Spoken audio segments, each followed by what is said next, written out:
A line has been drawn. I'm Jessica Denson, and this is a special live episode of Lights On. If you're not already subscribed, please subscribe to the Jessica Denson YouTube channel where you are watching this. We've got an all-star panel of veterans lined up for you right now to respond to Donald Trump's egregious authorization of quote-unquote full force against American citizens. This just as we're learning that he is going to join Whiskey Pete, Secretary of Defense Pete Hegseth, at this unbelievable summoning of military generals from around the world to meet them in Quantico on Tuesday.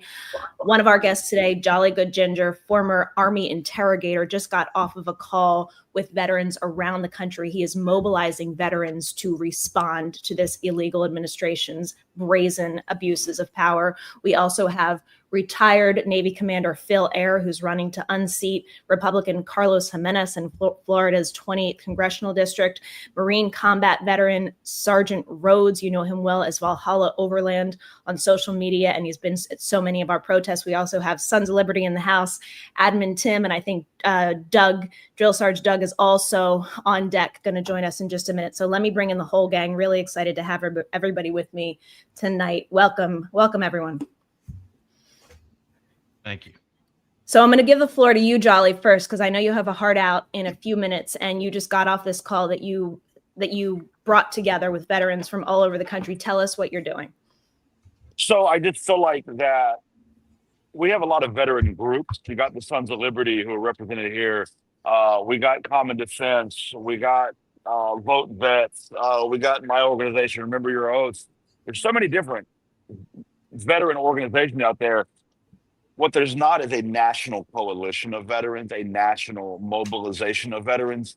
And what I said in my mobilization call was, as veterans, we were trained to be organized and trained to be leaders. That's two things that veterans do well. We lead and we organize well. And what our communities need right now is leaders who will organize. If that's not a veteran, then I don't know what is. So I'm calling veterans across the country to become those leaders, to become organized, and I'm calling all existing veteran organizations to come under a single umbrella of a coalition. I don't care who gets the credit. I don't care what organization logos on shit. I don't care about that. I care about stopping fascism from taking full hold in our country. I just watched the sitting president of the United States call for all force necessary in, and I quote, war-ravaged Portland. Now, I've been to war, both Iraq and Afghanistan. I have a really good idea what war looks like. And spoiler alert, it's not Portland, Oregon. So, this is just more dramatization, more facade, more alternate fact from the guy who's made a reality TV show out of the Oval Office. But what it's not is funny. It's not a joke. And it's not something we can sit around and wait anymore. Like you said, a line has been crossed. So I'm calling veterans across the country to become organized, to become leaders in our community, to grab everybody in the community, veteran or otherwise, and stand up and say, we will not comply in advance. Stand up and say, we will resist. Stand up and say, not on our watch. When these forces show up to Portland, I want a line of veterans at the edge of the city saying no. So this is where I'm at. I think a lot of veterans are where I'm at. We had a great turnout on our mobilization call. Over 13,000 people have heard the message just in the last hour. So, this is just the first step. Great. Well, we're going to get many more tens of thousands on this show, I hope. And I'm so glad. I think we have so many members of the coalition right here in this stream right now. We got Sons of Liberty. We got Phil. We've got Sergeant Rhodes, who's been such an incredible voice with us in the protest space. This is, I know, something that is very, you and I, Jolly, have been outside of Union Station. You're stage there with Remember Your Oath, which is, by the way, a member of the removal coalition that I set up. Sons of Liberty is also part of it. Such an honor to have these veteran groups in this space. But we've interacted with so many National Guard, and a lot of them, I think a lot of them feel humiliated to be in this position. A lot of them feel stuck between a rock and a hard place. And you've been reminding them of their oaths while you were set up there. I mean, just remind us of what you do every single day there outside of Union Station. Yeah, absolutely. So part of what we're trying to do is say, hey, we've worn the uniform that you're wearing now. You're carrying the torch that we lit, and we carried the torch that those before us lit. And, you know, just like just like General Milley said in his speech when he was retiring, we took an oath to the Constitution, not to a dictator, not to a tyrant, not to a wannabe dictator. We didn't take an oath to a country or a flag, and we definitely didn't take an oath to Donald Trump. And part of that is, what does constitutionality look like? And that can be ambiguous, especially when you're a sergeant or a specialist or a private first class on the front line out there. But let me tell you this: using our armed forces as a police force, saying that they're responding to crime, that is a violation of posse comitatus. It undermines public confidence in the military, and it's a direct violation of the constitutional use of military. But this president doesn't care about the Constitution. The Constitution is yesterday's news to Donald Trump. And telling the Secretary of War, don't get me started on that, telling the Secretary of War to send troops to Portland, Oregon is 100% everything the framers of the Constitution stood against. I encourage everybody one day to look at to why the Second Amendment was actually written. Not the reason the NRA told you it was written, but the reason it was actually written. That being, the framers of this Constitution believed that a peacetime president having a standing army at his disposal in the homeland would lead to tyranny. This is exactly what he's doing. This is exactly what we're seeing. This is exactly what the framers wanted to stand up against and write against. It's the reason that a well-regulated militia was the alternative to a standing army, but I digress. So just remember your oath. Remember why we wear the uniform, and understand that we are reaching I don't know, what's the word I'm looking for? Like, we're reaching weird times, and not every generation has the moment that we're in right now. Yeah, unconstitutional for sure. But every generation. This is damn serious. I'm gonna Yes. put up a quote in a minute that compares this military meeting to what happened in Nazi Germany. But I just want to, like, you were talking about Oregon and Portland, and Oregon Governor Tina Kotek came out just today and said she will not be approving utilization of the Oregon National Guard. She said the president does not have the authority, which he does not, to deploy federal troops on state soil.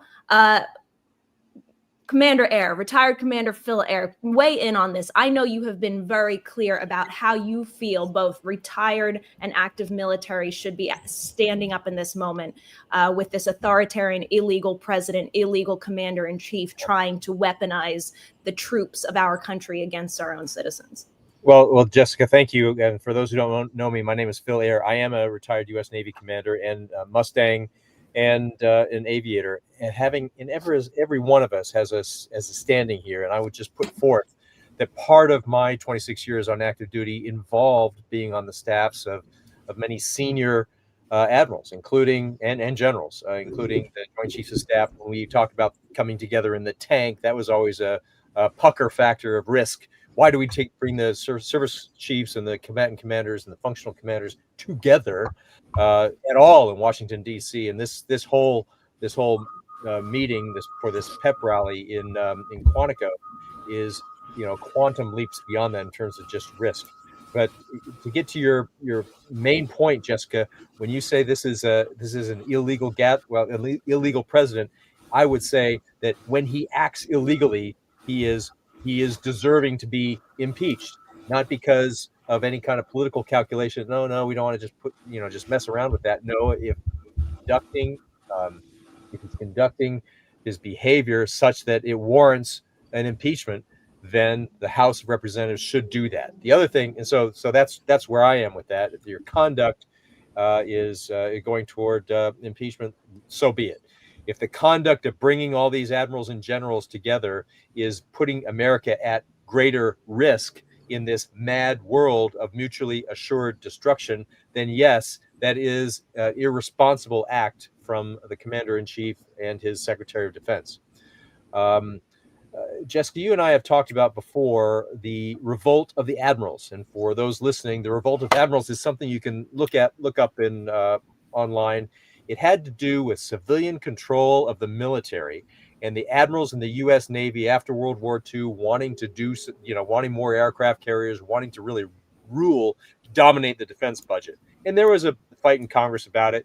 And the admirals ended up losing to the bigger concern of civilian control over the military. And what we have here is another opportunity. This time, the tables are reversed because the revolt of the admirals was the admirals maybe getting a little bit out of line from what the people and the government wanted. The government being the elected representatives and in their president at the time. Now we have a situation where the admirals and generals are getting all together, and if they were told or coerced or even inferred that their oath needs to shift from the Constitution to something else, whether it be against the people, a designation of domestic enemies that is not condoned by an act of Congress, or a personal loyalty oath as occurred in 1935. And maybe you're teed up to talk about that, Jessica. I certainly am too. Yeah, thanks for that. So we've got on the screens Ben Hodges, Lieutenant General, United States Army, retired, who just reminded everybody of this surprise meeting that Hitler brought together and told them they are no longer to be swearing their oath to the Weimar Constitution. They are to the Führer himself, a personal oath. We want none of that, but this has all the trappings of it, this meeting. And that is the primary concern that I think it should spark these admirals and generals to make sure that this is the time to say no. If you go to General Ben Hodges' Twitter page, you'll see a tweet that he put out just before that with a picture of the Nuremberg trials, following orders in an era back then that we're not there yet, but we're on the road toward that. Following orders is no excuse for violating your oath, nor the Constitution, nor the laws of the land. We still have a uniform code of military justice, and it's just not a one-way street top down. It is the law of the land, and it needs to be followed.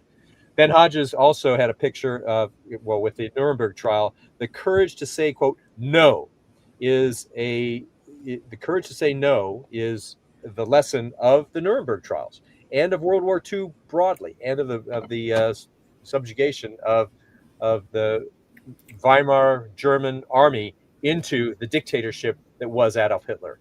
And that is today. We have so many acute historical references for this moment. We can learn from history to not repeat it. We just had Drill Sarge Doug join us from Sons of Liberty. We're going to hop to you guys in just a minute. I just want to give Jolly the last word before he has to hop out. You're talking about impeachment. Everybody who watches this show knows that I have been a constant drumbeat on the need to impeach and remove this illegal administration. It's not like the more they violate the Constitution, the less we talk about it. We should be normalizing the conversation about getting him out of office. We have been in those offices, walking from Flair, walking from Union Station into Congress, and reminding them of those Nuremberg trials so many times. Jolly, it is the oath that service members have taken. It is the oath that members of Congress have taken. Can you talk about the broad responsibility before you leave us to uphold the oath to defend against enemies, foreign and domestic, in this moment? Yes, I sure can, because I want to tie into what Phil was just saying. Those generals and admirals, all those flag officers that are going to be in Quantico tomorrow. Quantico, which, by the way, is about a 45-minute drive from a much more secure building to have all of the leadership of the United States military, the Pentagon. Quantico, which, by the way, is in the city of Stafford, which will be suffocated by 800 flag officers and their senior enlisted advisors. So Quantico, which is both strategically and tactically the worst place to have this meeting that should be a teleconference, gives me a lot of clue into where this guy's head's at. Okay. And I'm so glad that the reference was brought up to 35 and the loyalty oath, because here's what I think is going to happen tomorrow. I think they're going to be told, or Tuesday, right? No, I've thought it's Monday all day long, and you're right. I've said that 4 times a day. But Tuesday, yeah. So he said they're going to talk about the warrior ethos. For those of you that are in the Army, the warrior ethos: I will never give up, I will never surrender, I'll never leave a comrade, I'll stand ready to engage, deploy, and defeat the enemies of the United States. That's the warrior ethos. Okay. He's going to tell them those warrior ethos apply, but the enemies of the United States is now inside of our borders. It's this made up organization, Antifa. This is going to be a sales pitch. I think the difference between 1935 and 2025 is corporate packaging. I think that the difference between 1935 and 2025 is a much more sophisticated, advanced society that needs a sales pitch. You can't just come in and say swear loyalty today. But what you can do is you can repackage it. We've watched MAGA repackage a lot of things over the last 10 years. And my fear is this. We're going to see Pete Hegseth, Donald Trump, and the rest of them repackage what is loyalty, what is our mission, what is the warrior ethos, and they're going to sell this snake oil, general, because the military must start from the top down. And so when you talk about, Jessica, what does that oath look like? So those people in that room took that oath 35 plus years ago, most of them, and they know better than the rest of us that this is snake oil, and they better have the intestinal and testicular fortitude to say, this is not it. This is simply a repackaging and a branding of the loyalty oath of 35, and I will not comply. I'm calling on our top leadership in the United States military to set the example for the rest of those below you that this is a repackaging and a rebranding.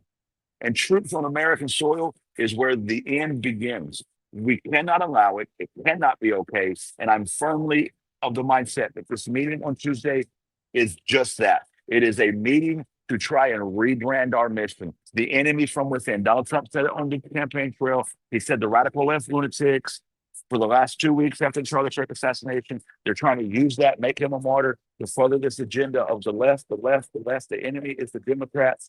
And that's what they're trying to do. They're going to say this. Watch this. Mark my words. We've been fighting terrorism for the last 20 years. Now the terrorism is here in the United States on American soil. It looks like leftists. This is what we need to be aware of. We need to be keenly aware of, and we need to be cautious of. Jessica, I really appreciate you using your platform to push these messages, to have this special conversation, to have veteran voices on here. I think we have a fantastic panel, and I hate that I have to leave early, but I appreciate you having it. Thanks so much for being with us, Jolly. Love what you're doing too. Love to have you in the coalition. We're going to see you again soon. We got a lot of work to do together, my friend. Take care. Yeah, absolutely. I mean, this is a snake oil salesman, as Jolly says. This is someone whose entire life has been an illusion, who was never a real estate magnate, who declared bankruptcy 6 times, who had Russian oligarchs bail him out time and time again, who is a Russian asset, who is a convicted felon, who is an adjudicated insurrectionist, who is himself a domestic terrorist. The notion that this man would try to be framing someone else as the enemy within is ludicrous, to put it lightly. Admin Tim, Sons of Liberty, weigh in. I know you have some thoughts on what is going down. Oh, I have some thoughts. I will try to be, I'll try to keep it in line with your stream and not mine, because I am very foul-mouthed and other things. So I'm going to apologize in advance. I do have some thoughts. I'd like to say up front that my thoughts are my own, that they're not directly representative of, whatever that disclaimer is that people, the thoughts expressed herein, et cetera, et cetera. I'm sorry. First of all, I do want to say thank you for having me on. And also, hey to all the other superstars on the stream. I'm really trying hard not to fanboy at all my idols like Jolly Good Ginger and Sarge Rhodes in one place. I want to comment real fast on what Jolly Good Ginger was talking about with the warrior ethos that Pete Whiskey Lee's Keg Breath is going to talk to these generals. Look, as a combat veteran, I laugh at this warrior ethos concept.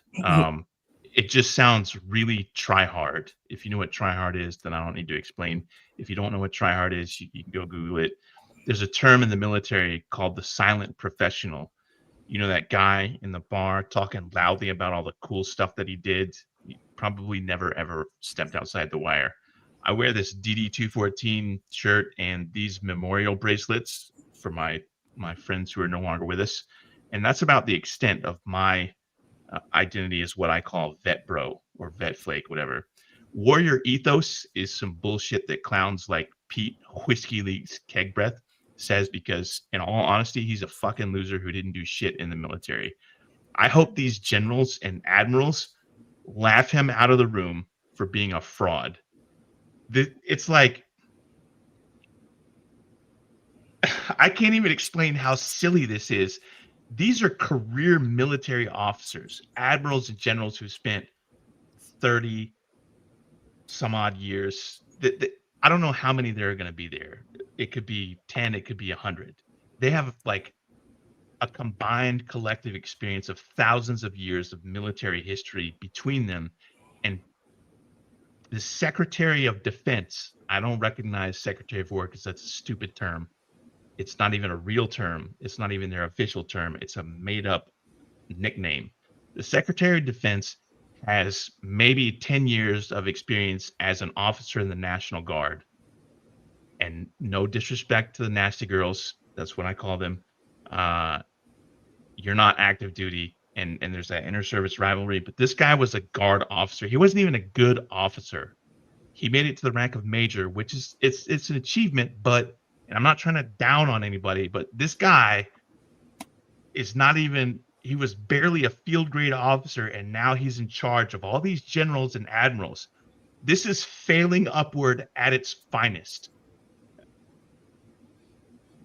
Where all of these, there are a ton of retired military officers that are still floating around out there of general and admiral rank, what are called flag officers. I saw another veteran, I'm not sure of the rank, since we posted a screenshot from General Ben Hodges. I saw another veteran on Twitter respond to General Hodges, and basically he called him out and said, hey, you're wrong, or whatever. I don't know what this person's background was because it's on Twitter, and I try not to go to that hellscape. What I want to see as a veteran and as a concerned citizen, I want to see, where are all the other retired general officers, the generals and the admirals, like Mark Milley and James Mattis of the Knife Hand, of the Holy Hand Grenade, and Russell Honore. Where are these guys? We need to see them. They need to stand the fuck up, especially all of the retired generals who served in Trump's first term cabinet. The time for sitting back and being neutral and non-political and keeping silent because of your exalted and esteemed rank, that needs to end. That time was gone a year ago. They've historically, generals and admirals, I was told, they like to stay out of political things with an administration. Obviously, there are exceptions to that rule, like disgraced traitor Michael Flynn, who I refuse to acknowledge his rank. The time for people like Stanley McChrystal and Admiral McRaven and James Mattis and Mark Milley, where are they? The last foul-mouthed thing that I'm going to say, motherfuckers, we need you. Yeah. I want to bring in Doug dipped out on us. I'm sure he'll be back, but I want to bring in Sergeant Rhodes and get your reaction to this. Not only is this it's a vast waste of money. It's going to cost millions of dollars to bring in these flag officers from the Middle East, from the Indo-Pacific, from Europe, from all over the world. It's also extremely dangerous to remove them from their posts. It is clear time after time that what this illegal administration does is actually putting this country in danger, is actually taking away resources from people that need it, is actually working against the best interest of our citizens. You are a Marine combat veteran, Sergeant Rhodes. What do you think about when you see this kind of meeting being brought together? I think they forgot that we bombed Iran, and they're probably still pissed at us.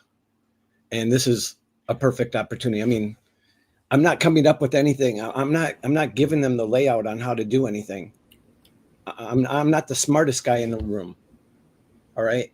But if I can think of it, you know that they can think of it too. We're going to put all these people in the same spot at the same time and announce it while having cut funding to the organizations in our federal government that would be protecting us against terrorism coming from outside of the country and cyber terrorism. So what a colossal F up. for real, what do you think when you're going to put all these people in one place that are, because we have enemies out there, we've pissed people off, and they're just going to make it that much easier of a target? Yeah, it's unreal. It is unreal. We got you back, Admin Doug. I want to get you to weigh in. I'm going to bring back up this screenshot of the tweet that Ben Hodges put out. I'm going to read it. Commander Ehr was referencing it. I'm just going to read it in full. July 1935, German generals were called to a surprise assembly in Berlin and informed that their previous oath to the Weimar Constitution was void and that they would be required to swear a personal oath to the Fuhrer. Most generals took the new oath to keep their positions.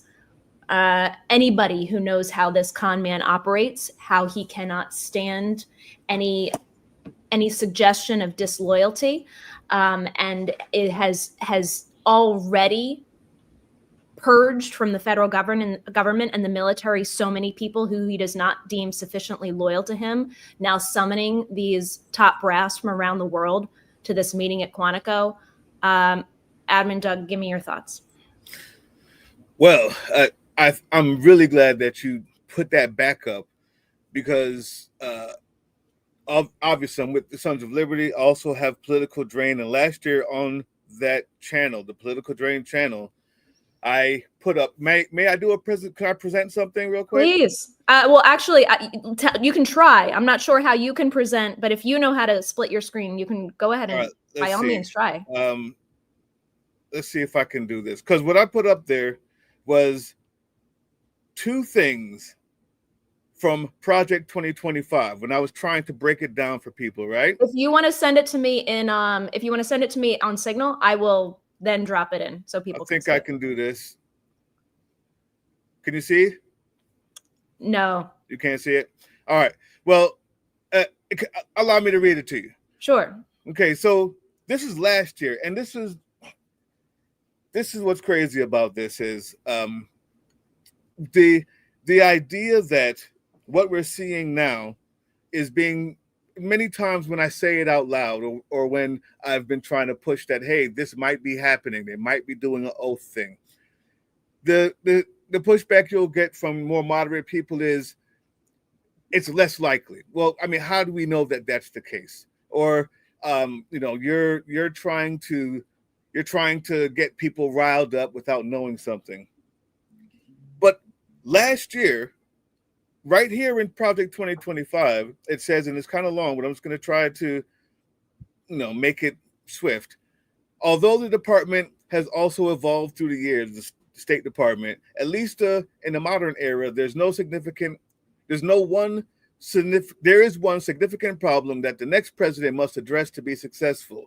The next administration must take swift and decisive steps to reforge the department into a lean and functional diplomatic machine that serves the president and thereby the American people.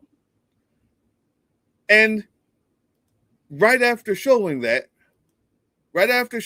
on this thing that I did, the video I put up, and this is last year, I also put up this from the Fuhrer, right? I swear by God, this holy oath, that I am the leader of the German Empire and people, right? And I go on to show unconditional obedience and stuff like that. So I want people to know that when we're talking like this, it's not because we're trying to make you frightened. It's not because this is the worst things that we can think of and we're going straight to it. It's because they wrote it down. It's what I'm saying. It's because they wrote it down. So if it doesn't happen to Tuesday, that'd be a great thing. But it's important that we remember that they told us that this is what they wanted to do. So every time from now on, if you're hearing from one of these great gentlemen or this great lady up here, what we're saying, and the first thing that comes to anyone's mind as they hear this or watch this again tomorrow is they're overboard, just remember they wrote it down, is all I'm saying. We knew this was happening, and we're still surprised, is what I don't get. Here's the second thing. And I apologize for being overboard, but they wrote it down.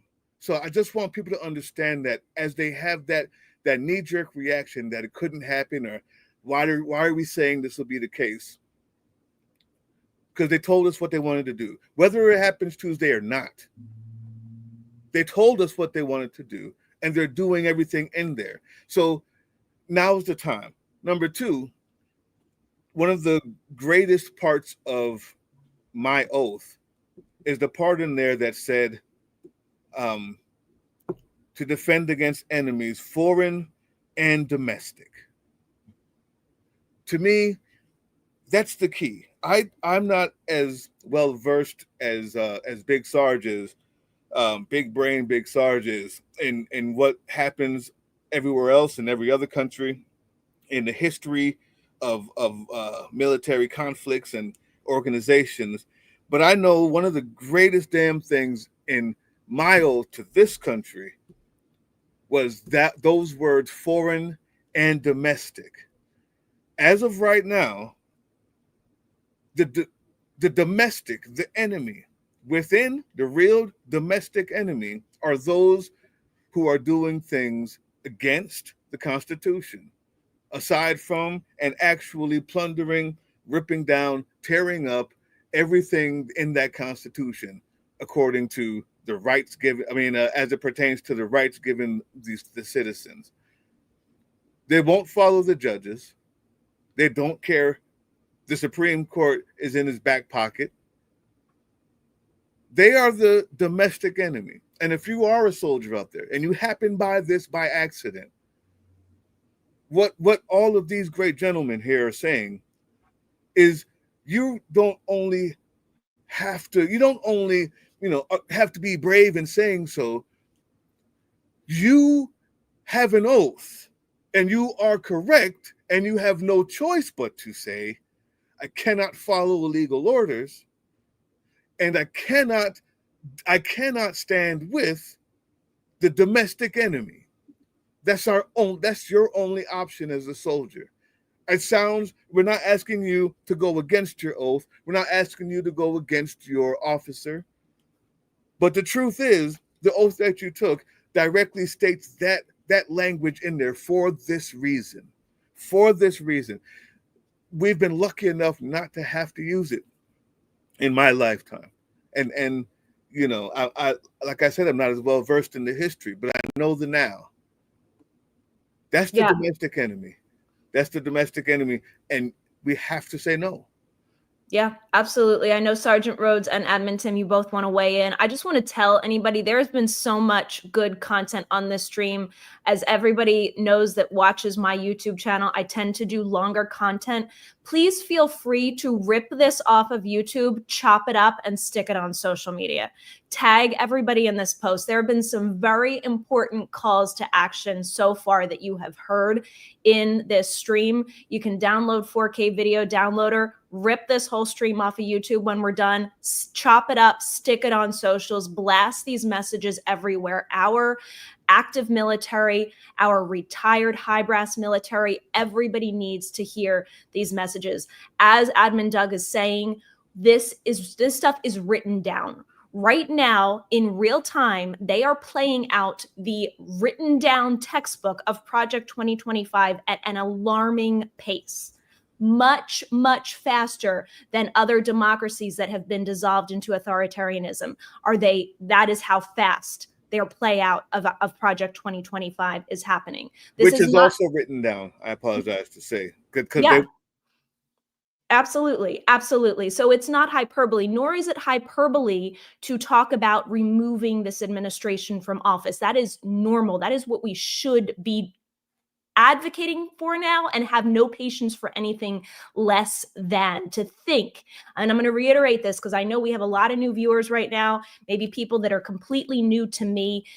I have been advocating nonstop for the impeachment and removal now of this administration. To think that we have the luxury to wait until midterms that may or may not happen, where Donald Trump, we know, is doing everything in plain sight right now to try to rig those midterms, where we would be living in a fantasy land to think that this man is going to peacefully leave office in 2028. We don't have the luxury to wait. We have to honor, we have to demand. We're talking today about the military, but I have a message for our lawmakers. They need to honor their oath to the Constitution too, and they need to do it now against, as we've been discussing, all enemies, foreign and domestic. I just have no patience for any kind of long game here or thinking that we can wait when the danger is so imminent. Sergeant Rhodes, weigh in. So I wanted to add to something that Drill Sergeant Admin Doug said. So we swore an oath, but what did we do? We said we would die for this country and the people in it. We said we would die for the people in this country. So these high-ranking officers need to remember that at one point, that was what they were willing to do. So they're not going to get an NJP, a non-judicial punishment. But if they get a court-martial, take the fucking court-martial. I'm sorry about my language. I'm pissed off. Take the court-martial. Be the one who leads the way and says, we're not going to turn our country, our military into this. Be the one to step up and do what you said you were going to do when you raised your hand and you took that freaking oath. This is tearing me up inside. Since I started, when I first met Jessica up in Washington, D.C. on March 14th, my first time ever protesting in my country, I went up, I drove 16 hours the day before to get up and stand with fellow veterans in D.C. to say, honor your oath. I'm upset, but I'm worse than that. I'm disgusted by this. I'm disgusted by this administration and what they are trying to do to what truly was a great country and truly could be if we can fix this. That picture that she's got up right now is from March 14th. And in the bottom of it, it says Trump, Vance, Musk, and Putin. All right. Honor your oath. Take the court-martial. Get fired. Whatever it takes. Lead the way and show everybody else that we are not, by we, I mean the military needs to show we are not going to do this to our American people and to the people that are protected inside our borders by the Constitution of the United States that we swore an oath to. Have a backbone. And earlier they said that we need the generals that have retired to stand up and the admirals. Yep. We need you. We are begging for you to stand up and remind your fellow flag officers that they need to take the court-martial or get fired and lead the way. I'm pissed off. Today was my 47th freaking protest. I shouldn't be doing this. Yeah. Grow a backbone. You were willing to die for this country. Take the court-martial. Take getting fired if that's what it takes. And then come out and tell everybody what the hell's going on that we're not seeing behind the scenes. Big Sarge, do you agree? Fuck yeah, I do. Sorry. I keep forgetting I'm on your stream and not mine. I'm sorry. I realize that this is the... Okay. So you got some free passes today. I want to say, first of all, I just realized, not just now, but like a minute ago, that Sergeant Rhodes has a cat that was on his back of his chair. Yes, and I noticed this too. I was paying attention to every word that came out of his mouth. The cat is no longer there, but I also noticed the cat, and I occasionally have my cat Mikey in some of my videos. And I just want to say to Sergeant Rhodes' cats, hey, buddy. Yes. To kind of the animals. The mood a little I think bit. The animals have the most sanity right now, more than any human being, for sure. Ignorance is bliss. Cat, 2 dogs. From my perspective, Sons of Liberty social media, we're on like 14 or 15 different platforms, but every few days, I'm not sure of the frequency exactly because I have like 12 different admins who post content. Every handful of days, we post a thing on our social media right now. I'm looking at the one on Facebook because that's the one that just popped into my easily accessible view. And it is a quote from General Mark Milley, who Trump shit all over. It was at his farewell ceremony. He said, "We don't take an oath to a king or a queen or to a tyrant or a dictator, and we don't take an oath to a wannabe dictator. We take an oath to the Constitution, and we take an oath to the idea of America, and we're willing to die for it." Every person who ever raised their hand at a MEP station or wherever you may have done your, I don't know what officers do because I was never an officer. Somebody else can correct me on this if I'm wrong. They don't go to MEPs or whatever. We all swear an oath. We all swear an oath.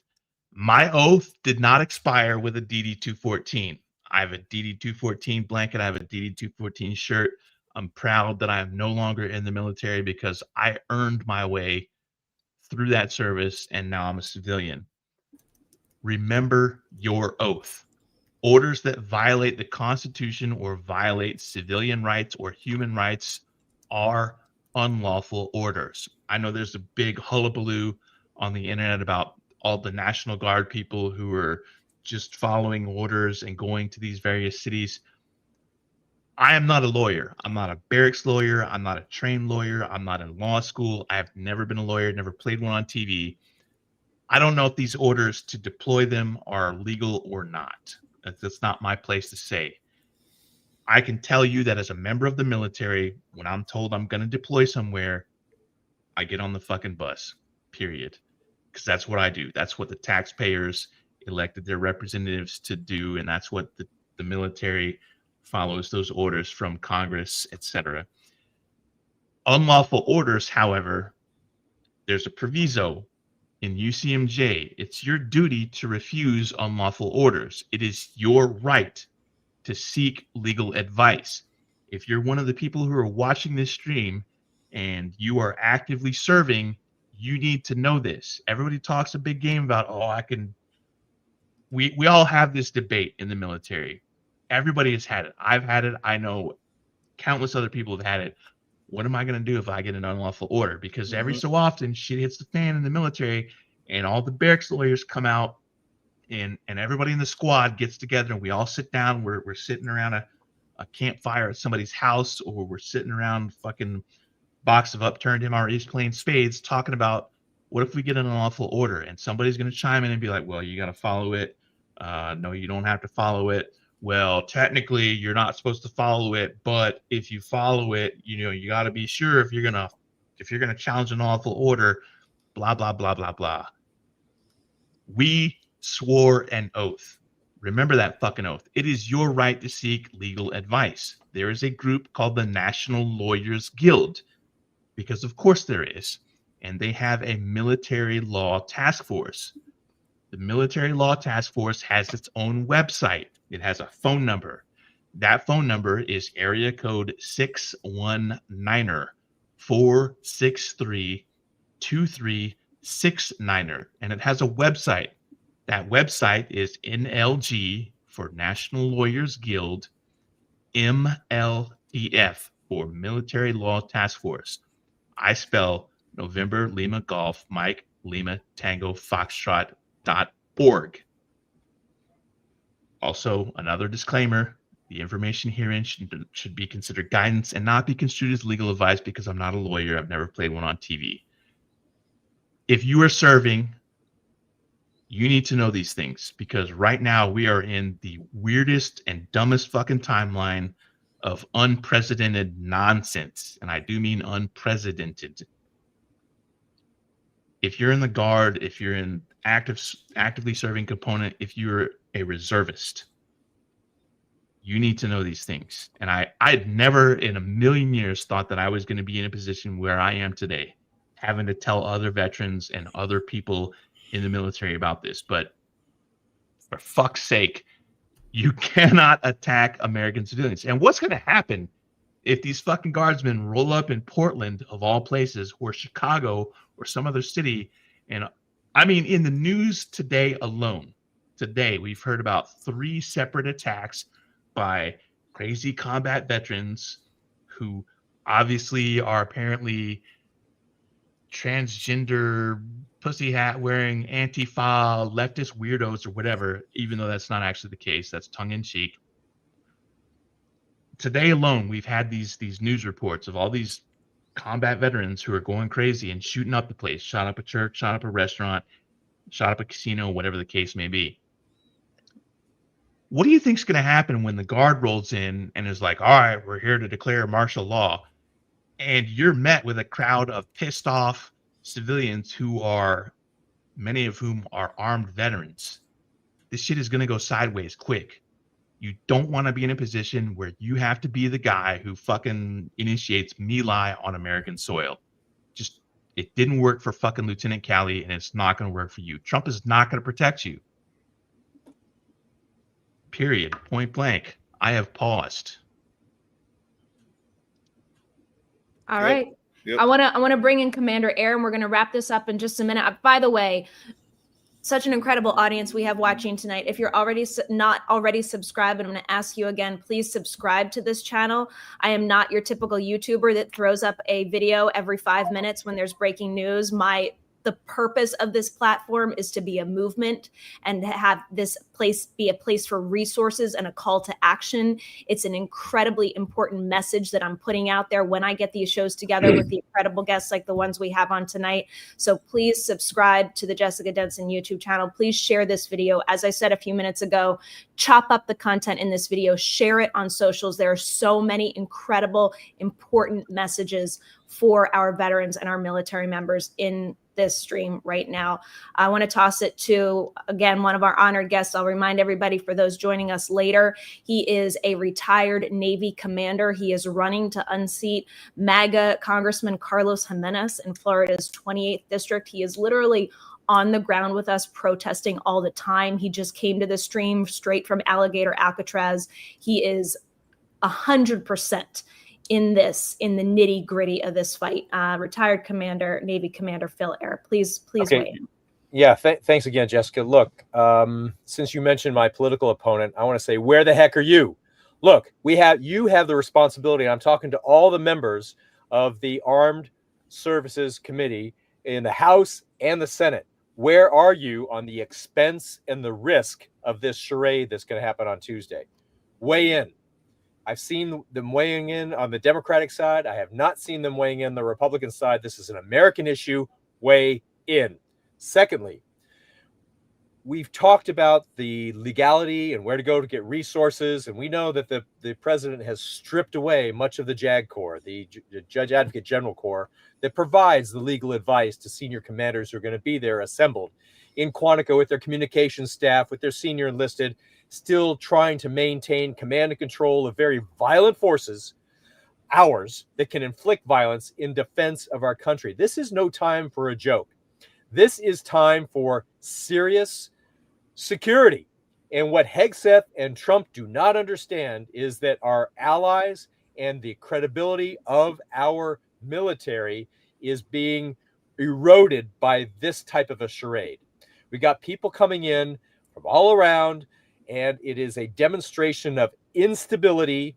It's a demonstration of lack of confidence in our military structure. That sends terrible strategic signals to China, to Russia, to NATO allies who are looking at this and say, this is further evidence we cannot trust the U.S. military to be there or to do what they say and what America has been saying for a long time, or heck, even what the Trump administration is saying. They're undermining their own credibility within this, within his administration. So wake up, ladies and gentlemen, and then let me talk to something that hasn't been discussed here yet, but briefly, another way for the senior leaders, whether they be coming to this room on Tuesday in Quantico or out in the field. We all know, those of us who have gone to war colleges and studied military strategy, there are several preeminent authors. One of them is Karl von Clausewitz. Karl von Clausewitz talked about an effective strategy for long-term security and safety of countries. There are three main pillars. The people, who are all about protecting, the government and its legitimacy with the people, and the military.